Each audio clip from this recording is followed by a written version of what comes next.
Je m'appelle Annie Lupien, je suis une artiste en art visuel qui vit et travaille à Saint-Bruno-Montarville. Mon médium d'ancrage, c'est la céramique. J'ai un parcours plutôt atypique, contrairement à la majorité des artistes professionnels. J'ai un DEC en arts et lettres communication. J'ai un bac en communication, puis une maîtrise en communication marketing. Donc, au début de ma vingtaine, c'est vraiment l'industrie de la publicité qui m'a attirée, qui m'a éloignée aussi des pratiques artistiques. Mais la pandémie fait des belles choses. Donc, pendant la pandémie, j'ai pris une pause, puis j'ai mis les mains dans l'argile, dans la matière. Et c'est là que j'ai découvert le tournassage, toutes les techniques de la céramique et également le façonnage qui offre un monde de possibilités. Donc, c'était un retour aux pratiques artistiques depuis la pandémie. L'expo, c'est Rythme naturel.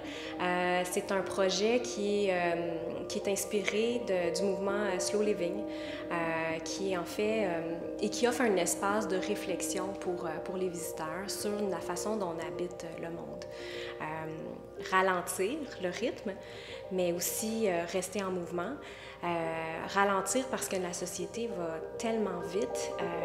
La société est en continuelle accélération. On nous demande d'être performant à 110% du temps.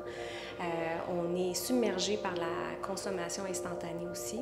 L'idée, c'est d'offrir cet espace-là de questionnement, de voir c'est quoi notre propre rythme, puis également de s'inspirer de la nature, des cycles du vivant. À travers l'exposition, on fait un voyage à travers les cycles lunaires, une éclipse, la puissance solaire, les marées également, les fragments qu'on retrouve en bord de rivage, mais également des spécimens qu'on retrouve dans la mer. Il y a un espace aussi côté recherche, parce que dans ma démarche, je fais beaucoup de tests, de glaçures notamment, de formes, de textures. Donc c'est important pour moi de montrer toute la recherche derrière cette exposition-là. La table dans l'exposition Rythme naturel, c'est une table où on voit des fragments de recherche, un début de recherche que j'ai commencé lors d'une résidence à l'atelier Silex à Trois-Rivières en 2024. C'était vraiment un début d'exploration. J'adore faire des glaçures, faire des tests de couleurs. Donc, les visiteurs peuvent voir les couleurs. Et au fil du temps, j'ai réalisé que les couleurs souvent étaient très proches des cristaux, comme la labradorite, la magnétite, l'améthyste. Donc, je voulais l'exposer pour que les gens comprennent toute la recherche derrière cette exposition-là.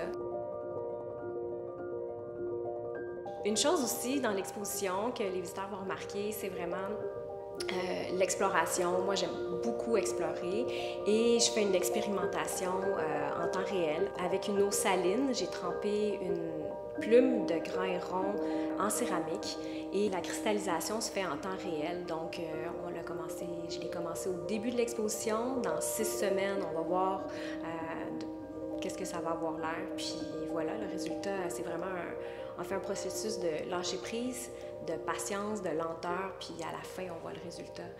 C'est vraiment c'est la base également de la céramique, là. J'ai voulu faire un clin d'œil au grain rond dans l'exposition parce que c'est un animal qui m'a accompagnée tout au long de mon processus de création. J'ai voulu vraiment lui rendre hommage. C'est un animal qui représente le calme, la patience et l'introspection. Exposer au Vieux Presbytère, c'est pour moi une occasion très spéciale. Je suis montarvilloise d'adoption. Ça fait près de 20 ans que j'habite à Saint-Bruno. Et le Vieux Presbytère est au cœur de la ville. Donc pour moi, c'est vraiment de m'ancrer encore plus à Saint-Bruno-Montarville.